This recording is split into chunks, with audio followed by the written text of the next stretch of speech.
Only Fools and Horses, a British comedy institution since its inception back in September 1981. Over 35 years on, and we're still talking about the wheeling and dealing exploits of Del Boy and Rodney Trotter, brothers determined that this time next year we'll be millionaires. Fans of the series stuck with these characters and a multitude of supporting cast from the difficulties in Season 1 right up to the finale 64 episodes later in 2003. Here at Crawford-Clark Close-Up, we've re-watched the entire Fools and Horses back catalogue, and we're ready to share our ranking of our favourites as we kick off our television reviews. These are our opinions on the episodes, justified for each, but of course it's all subjective, so if you're watching this and you disagree with our opinions, let us know where we went wrong and tell us your favourites in the comments below. Before we get started, it's important to say that we're covering certain plot details from the series, so please go and watch Only Fools and Horses first if you've never seen the show. We don't want to spoil anything for you after all. Mange 2, we've got 64 episodes to rank, so let's get started. At the bottom of the pile for us is the misguided Christmas special from 1986. A royal flush sees Rodney distracted by a girl attempting to sell her art in the marketplace in Peckham. Taken by the girl, Rodney begins seeing her, and Del sees an opportunity to move in on her family when he learns that Rodney could eventually end up marrying into a royal household. What follows are a number of awkward scenes and a particularly out-of-character Del who embarrasses Rodney to such a degree around the young woman's family that Rodney and the audience are disgusted by Del. Even series writer John Sullivan went on to say he wishes it wasn't part of the canon. Up next, we're going back to the very beginning with Big Brother. As with any new TV series, episode 1 is about setting up the characters, and whilst there's nothing necessarily bad about this episode, it's purely a pilot for the show with the promise of greater exploits to come for the Trotter brothers et al. Time for a Series 4 episode now with Watching the Girls Go By. Rodney tries to impress friend Mickey Pearce by telling him he has an actress girlfriend to bring to the dance. Of course he hasn't, so it's Del to the rescue with typically terrible consequences. The episode is one of the weakest of the early seasons, though it still has the required laughs. Back to Series 1 now, as the Russians are coming. It's an interesting episode as it's very insular, focusing only on Del, Rodney and Grandad holding up in a makeshift bunker to test how they would survive if war were to break out again. It's a fine episode, but there are plenty of better ones to come. The Frog's Legacy is the Christmas special from 1987, following the disaster from the previous year. The episode provides the inspiration for the later spin-off Rock and Chips, as its focus is on the fate of Rodney's biological father, Freddie the Frog Robdell, as Del learns from a family friend that Del and Rodney would inherit the late Robdell's fortune. The episode feels a little too drawn out, and not as funny as others. Series 1 again, with a slow bus to Chingford. Del's venture into the tourism trade gets off to a dodgy start as he, Rodney and Grandad wait patiently for customers to turn up. Meanwhile, Rodney is struggling to stay awake, what with juggling his new night watchman job, courtesy of Del, at the same time. It's actually a funny episode for Series 1, but ultimately there are 58 better ones. Continuing with Series 1 at number 58, as Del and Rodney take Boise's car for a spin up west and struggle to chat up the ladies in some clubs. It's also the first appearance of actor Nick Stringer in the series as the Aussie who reluctantly buys Del's second-hand car. The same actor would later appear as Jumbo Mills, Del's previous business partner, who offers him the chance to move to Australia to work with him. At 57 is a Series 3 episode where Rodney decides to go it alone. Well, to go into business with friend Mickey Pearce, with Del causing trouble for him along the way. Something that consistently works well in the series is Del and Rodney's relationship as brothers. Both need one another, but won't always admit to it. It's Only Rock and Roll at number 56 from Series 4, another Rodney-centred episode where Del convinces Rodney to make him the manager of he and his mate's band. The episode's Mental Mickey is a great character, and check out a very young David Thewlis. To the younger of our listeners, that's Lupin from the Harry Potter movies, as one of Rodney's bandmates. Sticking with Series 4, and Del and Rodney are in desperate need for some cash. Rodney could have the answer to all their problems, as he reads up on a rare butterfly that, if found, can get them some hard-earned cash. It's a straightforward episode with a great joke at the end that makes the episode's events worthwhile. We're ploughing through our ranking now, and at 54, one of the best of the early episodes, Homesick, the Series 3 opener. Rodney finds himself on the local town council and ends up being convinced by Grandad and Del to put in an application for a ground floor flat to help ailing Grandad. Things look like they're going well until Miss Mackenzie from the council pays a visit to the flat and realises the truth. It's a funny episode that also includes a brilliant conversation at the beginning between Rodney and Roger Lloyd Pack as trigger about Rodney's name and his nickname. At number 53, it's time for Grandad to do his part, screwing up the Christmas dinner, and he does it in spectacular style. It's always fun to see how a comedy series tackles Christmas episodes, and whilst this one, the first attempt, is a modest episode, there are plenty of laughs throughout. We still don't know who Brenda and Terry are. At 52 is the first episode of Series 2, and the series gets off to a great start with The Long Legs of the Law. To Del and Grandad's horror and bringing a shame to the Trotter family name, Rodney begins his short-lived relationship with a policewoman. Del falls in love with a posh tart antiques dealer at number 51 in Series 3's Yesterday Never Comes.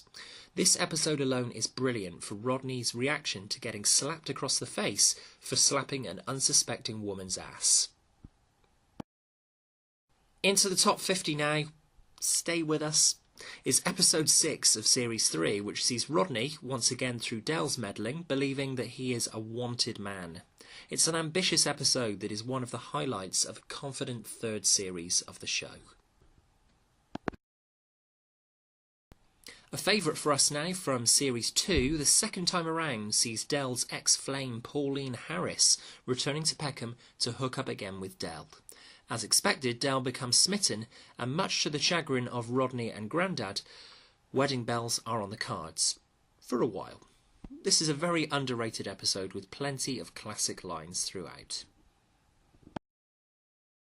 Diamonds Are for Heather at number 48, the series' second Christmas special, which is an anomaly within Only Fools and Horses, for Del finding love once again. This time with a married woman with a child. It's a funny episode with a very touching ending that I suppose should be expected. They're not going to marry Del off after only 2 series, are they? At 47, we've got an episode that Fools and Horses fans will likely expect to be higher. Cash and Curry. Only the 3rd episode of Series 1, and everything here seems to fall into place. Del's plan goes awry when he gets involved with 2 Indian men at war over a pricey piece of porcelain. I think I'm in love. Oh, do us a favour, Rodney. Another great at 46 from Series 2, which sees Rodney unimpressed by a new coat Del gives him, but getting a smile back on his face by Irene McKay, a married woman with a kid. Lots to enjoy in this episode, including Del sticking up for his brother. At 45, Del, Rodney and Grandad are off on their holidays to Benidorm. Whilst there, Del bemuses a tourist with his French phrases, and Grandad ends up in jail. This is a great episode with plenty of laughs, and, for fact fans, did you know, the crew ran out of budget to go to Spain, so they ended up filming in a very cold Bournemouth in Dorset. The first episode now not to feature the character staple Grandad, played by the brilliant Leonard Pearce, as the actor had sadly passed away at the time of filming. This is the first episode to feature the great Diane Langton, playing another of Del's old sweethearts, June. She would also appear in A Royal Flush, which came in last on our list. The first of the full-length features in the series is Series 4's closer To Hull and Back, which sees Del roping in Rodney and Uncle Albert on a diamond smuggling caper in Amsterdam. This is the first episode up to this point where Fools and Horses has gone out of the UK on location, and it's packed full of funny moments despite not including the obvious studio laughter track. At number 42... There's a rhino loose in the city. In Del's pitch to Rodney for his movie idea. It's Video Nasty, the first episode to feature on our list from Series 5. At 41, the often spoken of but never seen until now, Reg Trotter returns with some worrying news for Del and Rodney at Christmas. Reg's attempts to split the brothers apart doesn't go quite to plan though. It's a great shame that this is the only episode to include an appearance from actor Peter Woodthorpe, as he plays Reg brilliantly and you instantly think of him as a trotter, despite having never met him before now. Into the top 40 now, and it's a miracle. Del's prayers in a church in Peckham result in a weeping statue and plenty of publicity until the priest discovers the truth behind Del's miracle. Next up, and it's the first on this list from Series 7, with Buster Merryfield's brilliant Uncle Albert taking centre stage as a run-in with some muggers results in Albert being flat-bound. That is, until Del learns the truth. Watch this alone for the hilarious moment where Uncle Albert scares himself with a scream in the Trotter flat. At 38, Del's ex-business partner Jumbo Mills returns, offering Del the chance of a lifetime to pack in Peckham and emigrate to Australia to partner up in business again with Jumbo. It looks like this could be the end of Del and Rodney. That is, until Del gives the offer a second thought. This is a touching episode that once again showcases Del's loyalty to his brother and Trotter's independent traders. Another episode here that you might expect to be higher, the first appearance for Uncle Albert as reality and comedy merge, with the episode focusing on the death of Grandad and the arrival of Uncle Albert. This is a hard episode to watch at first, with Grandad's funeral, as the cast still had actor Leonard Pierce's own funeral in their minds whilst filming the difficult scenes. But writer John Sullivan brilliantly introduces the humour into the most unexpected moments, which gives the episode the chance to move away from complete sentimentality.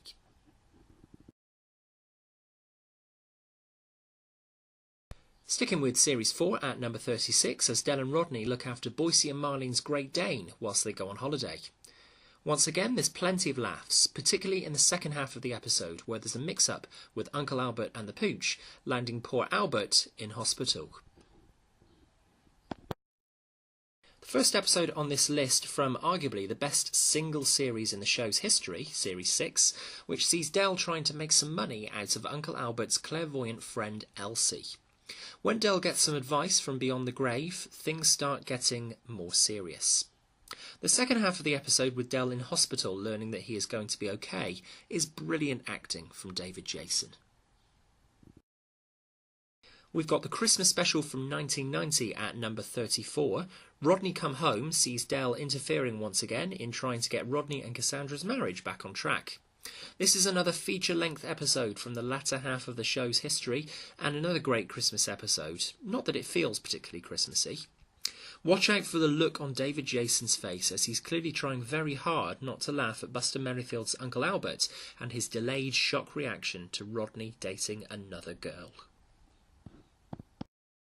The first time on this list now that two chronological episodes appear next to each other. The other Christmas special from 1990 is up next. The sky's the limit as Del comes into possession of a satellite dish that, for some reason, ends up causing further devastation to Rodney's marriage. At number 32, it's chronological once again. The second episode of Series 7, The Chance of a Lunchtime, sees Del invest in a consignment of national anthem playing doorbells, as well as helping Raquel audition for a play. The end of the episode is a great feel-good moment.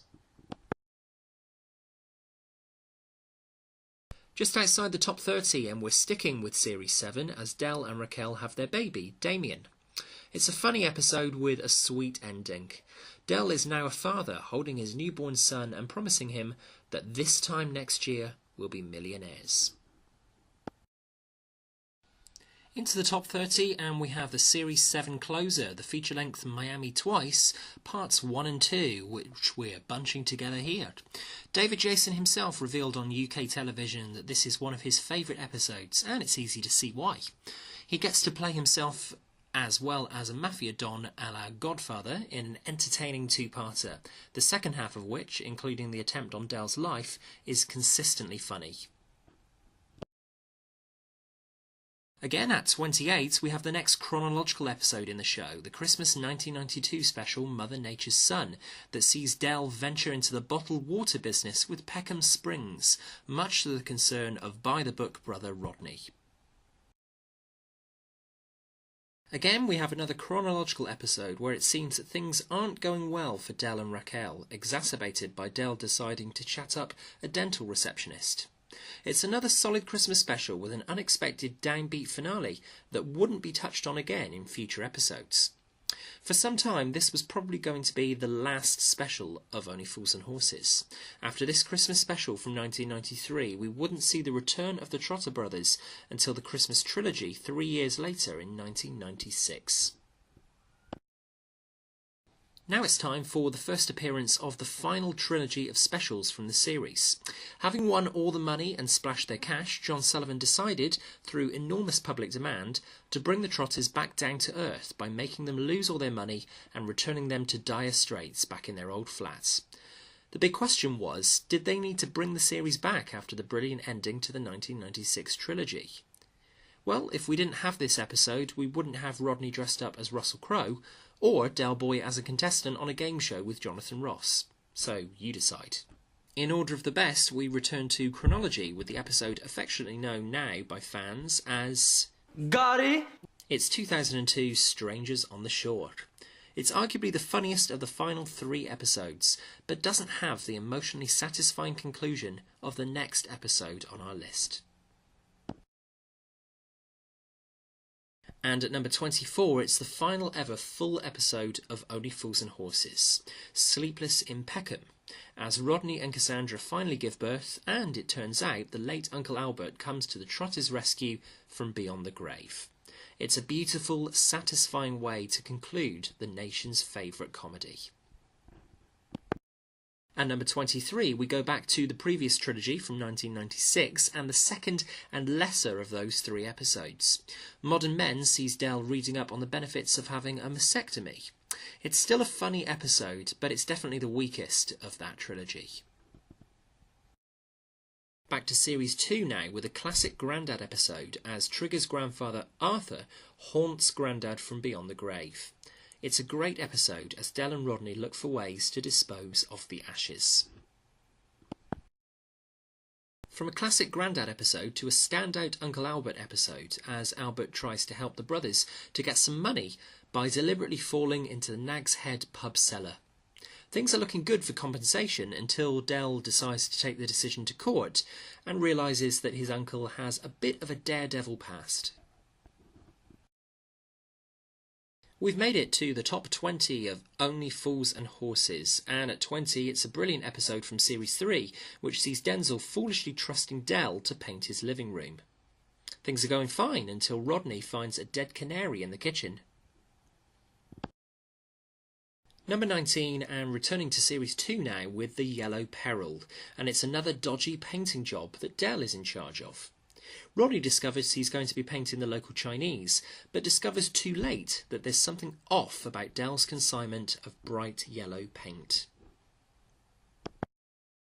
At number 18, we go to the first episode of Series 5 as Rodney is instantly smitten with a homeless German lady, until he discovers she's pregnant. That doesn't stop Del trying to do a deal with Boise into buying the woman's baby. The episode is hilarious and worth it for Uncle Albert's expert German impression. Right, lead us to me. What is your name?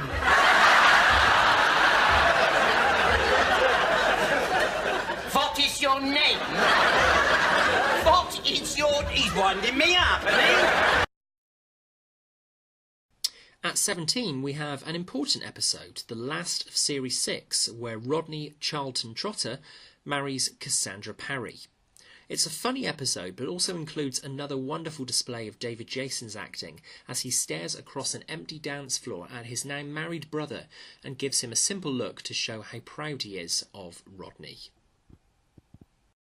Sticking with Series 6, undoubtedly the hardest series of the lot to rank, as they're all brilliant episodes, here we have the series opener, where Rodney meets his future wife at his evening class. The episode features the now legendary comedy moment of Del Boy falling through the bar. Just look at Roger Lloyd Pack's reaction to the moment as trigger for another example of brilliant character acting. At number 15, it's a reunion for the class of '62. Nobody knows who's organised the reunion until Mr. Slater arrives to seemingly try and make amends with his old schoolmates. Not only that, he's come to drop a bombshell for Del. It's one of 3 episodes in the show starring the great Jim Broadbent. And at 14 we come to another of the aforementioned Jim Broadbent trilogy, this time the first appearance for Detective Inspector Slater, who takes Del, Rodney and Grandad in for questioning over some stolen microwaves. It's a straightforward episode with great byplay between David Jason and Jim Broadbent, and another brilliant ending. Time for Arnie and his consignment of gold chains at number 13, unlucky for some. A hilarious episode with a great performance in particular from Philip McGough as Arnie. Right. Now brace yourself, Rodney. Brace yourself.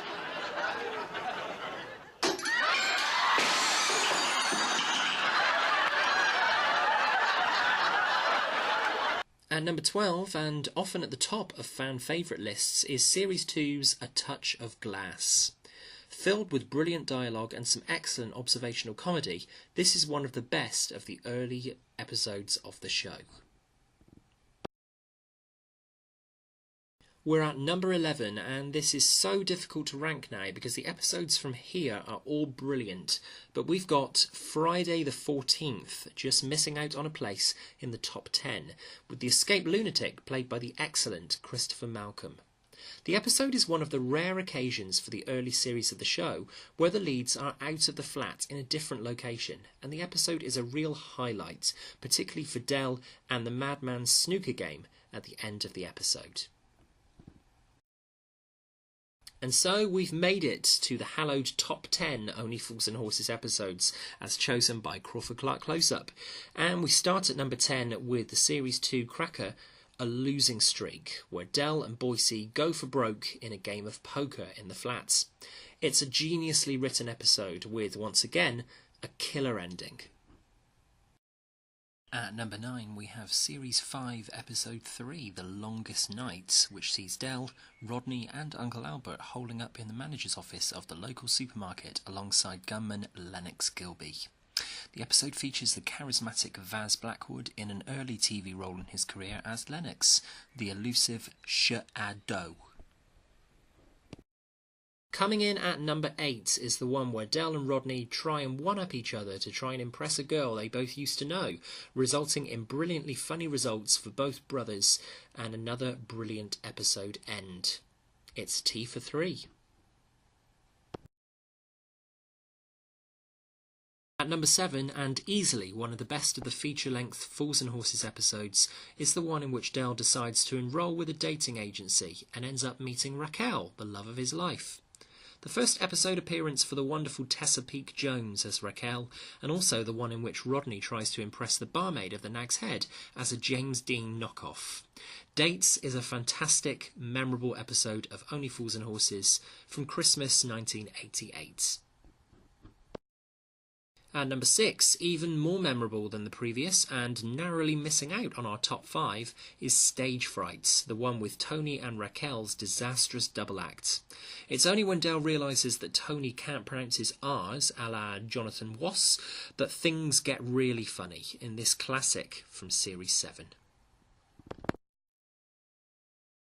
We've made it to the top 5 Fools and Horses episodes, and to be fair, any of the following 5 could easily be number 1. There's very little between them. Starting out the top 5 is The Unlucky Winner Is. Rodney thinks his luck is in when Del enters a painting Rodney painted whilst at school in a competition. Marble Arch at Dawn, only for Rodney to realise the crushing truth when they arrive on holiday that his painting won the competition in the teenagers category. It's a hilarious premise that Nicholas Lyndhurst plays to perfection as Rodney.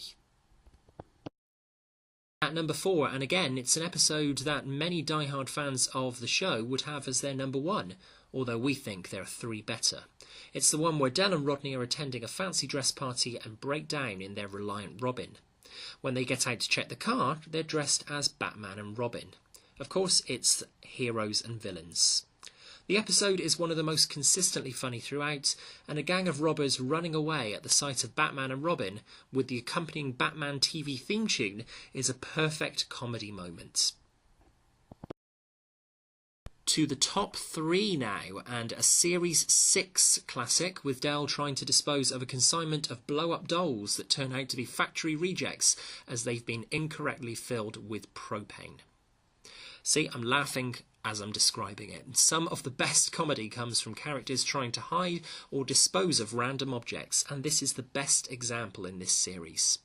This episode is hilarious from start to finish, in particular when Del has the inspired idea of dressing the dolls up in his mother's old clothes to get them from the flat down to the van without any neighbours getting suspicious.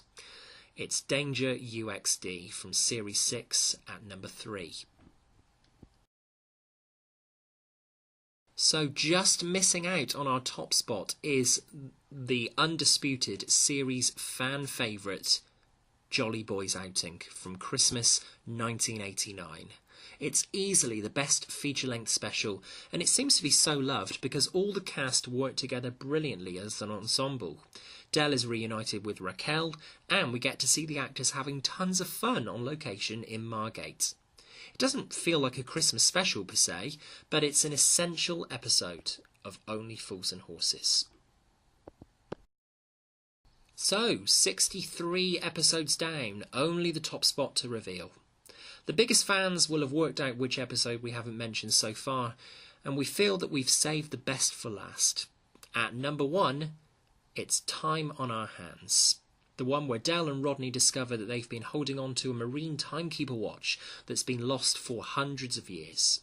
Taking it to auction on the advice of Raquel's father, the shocks on Del and Rodney and the fans' faces when they make £6.2 million and finally become the millionaires they've been promising each other from the start of the series is a real lump in the throat moment. The episode marks the perfect rounding off of 15 years of the show, and at Christmas 1996, when the episode was aired on UK television, it was watched by a record-breaking number that still stands today for a comedy show over 20 years later. The episode is funny throughout and heartfelt, and sums up why we fell for the Trotters and their wheeling and dealing in the first place. So, that's the lot. If you've made it through the whole ranking, well done you. I'm sure you're watching this thinking, that episode's much lower than I would have put it. Let us know your thoughts on the nation's favourite comedy and your personal ranking of the episodes, and don't forget to stay tuned to the channel for more TV and movie rankings coming up. You can find us on Facebook, just search Crawford-Clark Close-Up. We're on Twitter at Crawford-Clark Close-Up, or you can contact us in the old-fashioned way, if you like, by email. It's crawfordclarkcloseup@gmail.com. We'd love your comments and thoughts about the channel. Thanks for watching, and in the words of Del, until next time, Bonjour.